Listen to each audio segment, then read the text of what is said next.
Openbaring 22, weet almal, is die laaste boek in die Bybel. En hierdie idee 35 speel af in Openbaring 22, wat gaan oor, wat hou die hemel in? Nou die Bybel sê nie vir ons presies hoe dit in die hemel lyk nie. Maar kom ek maak gou 'n vergelyking. Ek haal so rukkie terug, maak ons een van ons ou kaste skoon, en weet julle wat ontdek ek? Hierdie ou langspeelplate, en ek kry toe nogal 'n instrument wat dit speel, en ek wys dit vir my kinders. En hulle kan nie in hierdie moderne tegnologiese era, kan hulle nie glo dat mense sulke goed gekry het nie. En die een se woorde was, Pa, het jy op 'n ander planeet groot geword? Nou, as ons aan die hemel dink, dan voel dit vir ons is op 'n ander planeet, want ons kan ons nie indink hoe dit lyk nie, omdat ons so min daarvan verstaan, of omdat ons so min daarvan kan verstaan. Dink gou 'n bietjie aan 1 of 2 of 3 woorde. Hoe sou jy die hemel beskryf? Geheimsinnig, want ons weet nie wat daar aangaan nie, ons verstaan dit nie, ons kan dit nie verstaan, dit is te groot vir ons verstand. Majesteus, dit kan miskien 'n woord wees. Onbekend, kan miskien 'n woord wees. Openbaring 22 gee tog vir ons 'n kykie in die hemel in. Daar is 'n paar dinge wat Openbaring 22 vir ons oopbreek. Die eerste wat Johannes sê wat daar is, hy sê daar's 'n rivier.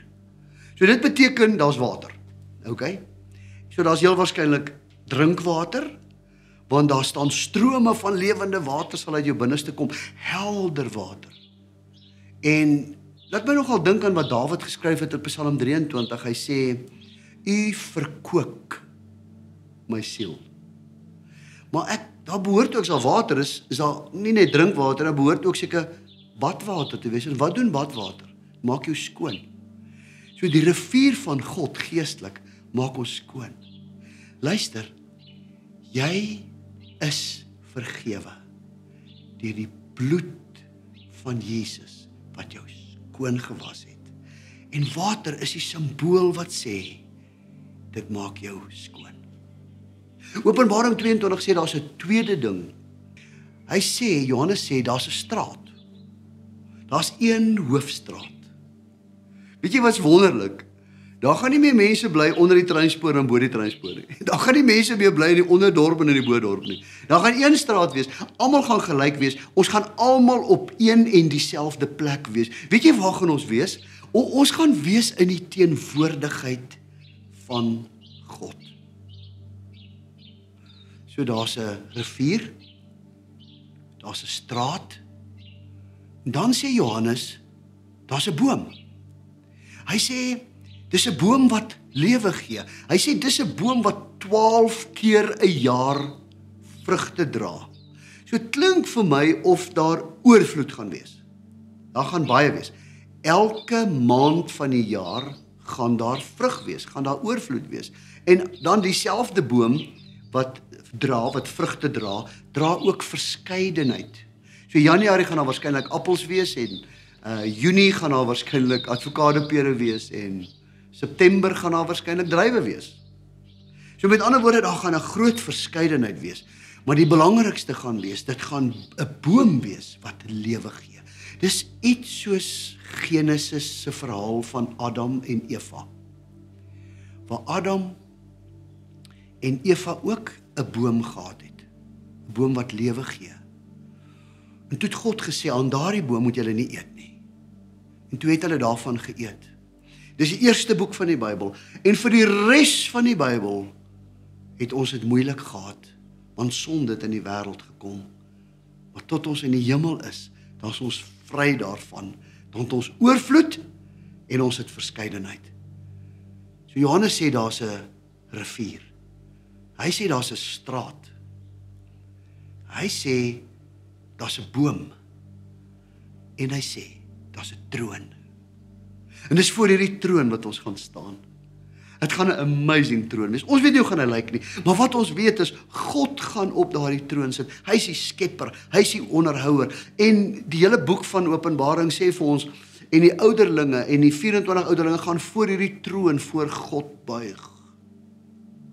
Iemand vra nou die dag vir my, gaan 'n mens nie verveeld wees voor die troon nie? Wat gaan ons nou doen?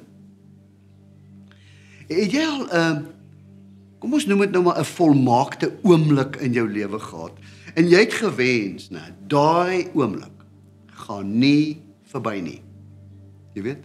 Dis soos iets wat jy eet, dis nou maar 'n lekker sjokolade, en jy besef, die engeltjies maak nes in my mond, ek wil nie hê daai smaak moet weggaan nie. Iets van daai oomblik van, ek wil hê dit moet nooit verbygaan nie. Dis hoe dit in die hemel gaan wees. Jy gaan so verwonderd wees, jy wil hê, dit moet nooit verbygaan nie. Hoekom? Want jy's vry, jy's vergewe, jy's skoon, jy het oorvloed, jy het verskeidenheid, en jy gaan vir die eerste 150 jaar, gaan jy net voor die troon staan en sê, dankie Jesus, dankie dat U my gered het vanuit die duisternis na die lig toe. Dink gou 'n bietjie aan iemand wat jy weet nou in die hemel is. Ek weet nie, miskien is dit jou ma, miskien is dit 'n pa, miskien is dit een van 'n mentor van jou gewees, iemand wat in jou kring was, maar jy weet daai persoon is in die hemel. Jy weet jy het by daardie persoon 'n klomp dinge geleer op pad soontoe. Mag dit jou inspirasie wees om ook so te lewe dat jy mense sal saamvat om te gaan drink uit die fontein, uit die rivier. Dat jy mense sal saamvat om saam met jou in een straat te gaan bly. Dat jy mense sal saamvat om saam met jou te gaan eet van oorvloed en verskeidenheid. En dat jy saam met jou mense wat jy saamvat voor God se troon gaan staan. Ek sien verskriklik uit om binnekort saam met jou voor God se troon te staan.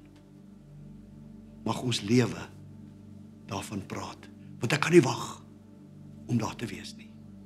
Mooi bly, en mag die Here jou reis op pad hemel toe ryklik seën.